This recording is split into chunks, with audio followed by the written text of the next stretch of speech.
The Long Road to Friendship by the Albino Corn. Chapter 3, Step 3, Meet Single-Minded Solitude. Sunset was surprised by the amount of sleep she had gotten last night. Pulling out her phone from her discarded jacket, she checked the time as well past 1 in the afternoon. She rubbed the sleep out of her eyes and moved herself into a sitting position, noticing she had fallen asleep in the clothes she had worn yesterday, save for her leather jacket, which was laid at the foot of her bed. She sat in the dimness of her room, light weakly falling from the window above her. The only other source of light came from the high windows on the manufacturing floor, but like Sunset's personal window, they were small and let in a meager amount of sun. Sighing, Sunset fell back against her pillow, her arms splayed out at her sides. The events of the night played in her head like a movie, a really bad movie, at least from her perspective. Sunset rolled onto her side, drawing her blanket closer to her neck. She thought she would be up all night, dreading over what the elements of harmony had done to her. Instead, she had instantly clocked out. She guessed her overly exhausted body overrode her mental fears. Now that she was awake, she had all the time in the world to worry over her new predicament. With a loud groan, Sunset forced herself out of bed, steadying herself against the wall as the world spun for a moment. After she regained her bearings, she dragged herself over to her wardrobe and flung it open, grabbing some undergarments and a pair of pajamas. Today was Saturday, meaning Sunset had no obligations whatsoever. With her change of clothes in hand, Sunset tracked down the stairs and further down to the checkered hallway. Fortunately, the factory she had picked as her home came with a small workers' quarters that included a kitchen, a bathroom, and a working shower. Unfortunately for her, the water was always cold. Stepping into the small bathroom, Sunset turned the shower handle, starting the spray of cold water. She placed her spare clothes on the table next to the sink and undressed herself, dropping her filthy garments unceremoniously onto the floor. After taking a few deep breaths, Sunset stepped into the shower, feeling the icy sting of the freezing water biting against her bare skin. She instantly began to shiver and hugged her chest out of instinct, trying to keep some of her body heat. "Cold, cold, cold, cold, cold," she said through chattering teeth, feeling goosebumps coat her entire body. She decided to make the unpleasant experience as quick as possible. She grabbed her bar of soap sitting in the dish and furiously began scrubbing at the dirt that covered her, easing up around the bruises that she had received. When she was finished, she took the bottle of shampoo and squeezed a giant glob out of it, making quick work of washing her hair. When all the soap suds had vanished down the drain, Sunset shut the water off and hopped out into the mat, snatching her towel off the rack and wrapping it around her body. She was still shivering, but the fluffy towel was helping to restore warmth to her body. When was the last time I took a hot shower? She couldn't remember. Perhaps it had been since she left Equestria. She frowned, hoping it really hadn't been that long. Securing the towel around herself, Sunset stepped over to the sink and opened the pantry behind the mirror, pulling out her toothbrush and toothpaste. Her body went into autopilot as she went through the mundane task of brushing her teeth. "All right, what do I do now?" The question from last night pushed itself into the front of her mind. What could she do now? She was trapped in a foreign world, forced to go to school where she hated everyone, and now the feeling was mutual. Simply put, she was banished. "Oh, but wait, there's more! Now I'm cursed!" She spat into the sink and glared at her reflection, which only glared back. "So, the only reason I helped Twilight Sparkle was because she asked me to help her, which is also why I said all of those things to her. So, if I've got this straight, any time someone asks me to do something, I have to do it, and if they ask me a question, I have to answer it." She resumed brushing her teeth at furious speeds, ignoring the pain she was inflicting on her gums. "That's just great! Fan-freaking-tastic! So, this is my penance, is it? Yeah, that's real harmonious of you. Elements force me to help someone when they ask for it. She spat again, scowling before a grin split her face. Wait, who in their right mind is going to ask anything from me? No one at school even likes me. Ha! After rinsing her mouth, Sunset finished drying off and slipped into her warm pajamas. Exiting the bathroom, she walked across the hall to the kitchen to fill her growling stomach. On the other hand, she opened the refrigerator door and grabbed the carton of milk. I might have to live with this for the rest of my life, or at least until I love someone more than myself, or something stupid like that. She frowned again, no longer feeling so confident. Grabbing a box of cereal and a bowl from the cabinet, Sunset seated herself to a simple breakfast. She said between spoonfuls. I'm probably going to need more food soon. And some new clothes. Since her favorite ensemble was trash, Sunset was down to one pair of clothes in her already small selection. But buying items was something that required money. Something she knew she was running out of. She didn't have last century to buy her things anymore, and the savings she had accumulated from bullying the lower classmen out of their lunch money was starting to dwindle.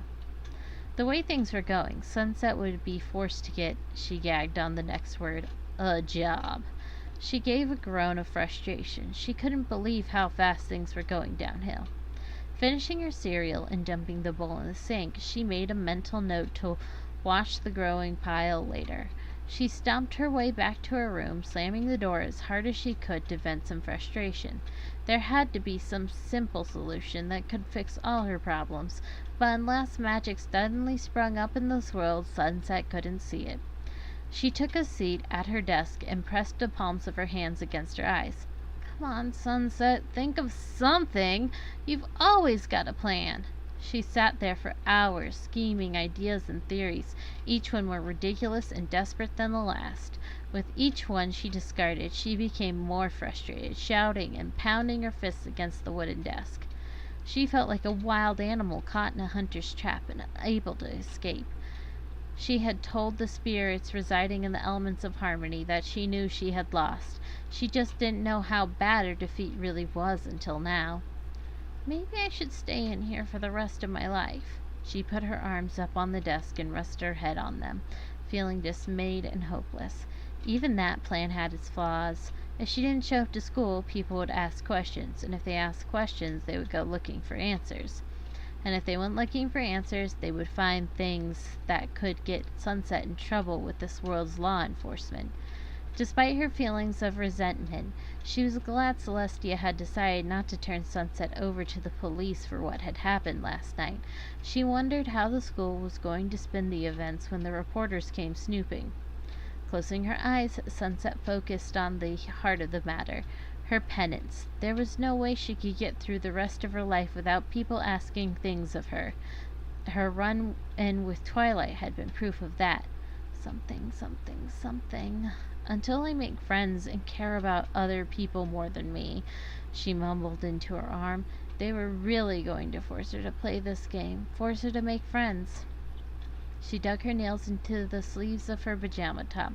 Who says I want any friends? I've got by on my own just fine. I don't need friends. I don't need family. I only need myself. Sunday found Sunset at her desk, having sulked there until she had fallen asleep. She groaned, sitting up and rolling out a crick in her neck. Her mood had not improved in the slightest, but she knew she couldn't hide away in her room forever. Why should she cower from the world? She was Sunset Shimmer, former student of Celestia. She wouldn't let a stupid enchantment stop her from realizing greatness. She'd find a way to outsmart or remove the curse, and she would do it without the help of anyone else. With her newfound confidence, Sunset got up and selected a pair of casual clothes from her wardrobe. She decided today was as good as any to go shopping. After repeating yesterday's ritual of showering and getting dressed, Sunset grabbed her wallet and stuffed it into her jacket pocket. Finding a suitable replacement for her leather jacket was priority number 1. After picking an apple from the kitchen, Sunset headed out the door, slamming it shut behind her. She shielded her eyes from the sudden burst of sunlight that greeted her face, exiting the slender alley. After taking a moment to adjust, Sunset headed for the nearest bus stop a block away. While she hated public transportation, it beat walking all the way to the other side of town. "I can't wait until my motorcycle is fixed," Sunset said under her breath. She finished her apple and tossed the core into a nearby yard. "It'll decompose eventually," she thought. There was only one other man upon Sunset's arrival at the bus stop. He had a nice suit on and was holding a briefcase in one hand. Sunset snickered to herself, feeling sorry for the saps that had to work on a Sunday.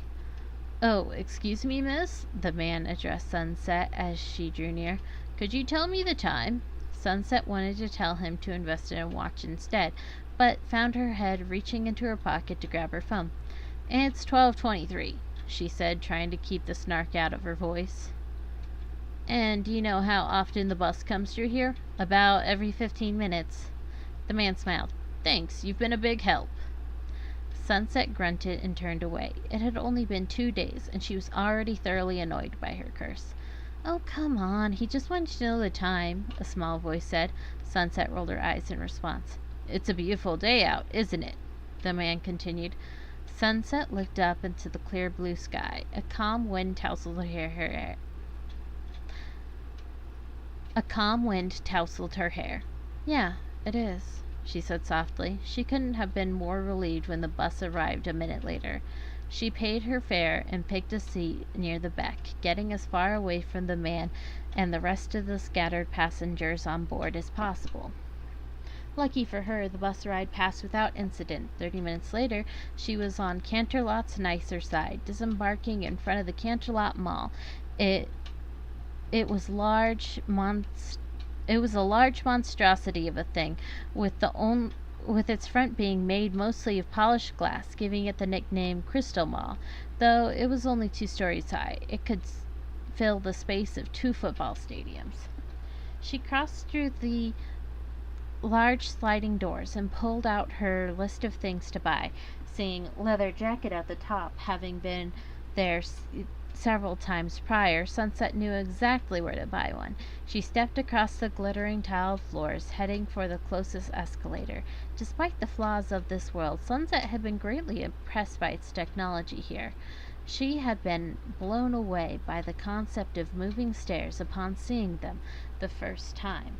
Why didn't Equestria have something like that? Or leather jackets? Groups of teens and families moved about the mall, enjoying their weekend outing and filling the space with echoes and talk and laughter. To Sunset, it was almost infectious. Almost. She found the store she had been looking for after a few minutes of walking and stepped inside, a wide grin on her face. "Afternoon," the store clerk said with a cheery disposition, until she saw who it was that walked through the door. Her face instantly fell. "Oh, it's you, Sunset."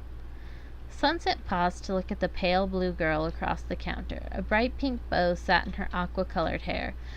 It took a moment, but Sunset finally recalled the girl's name.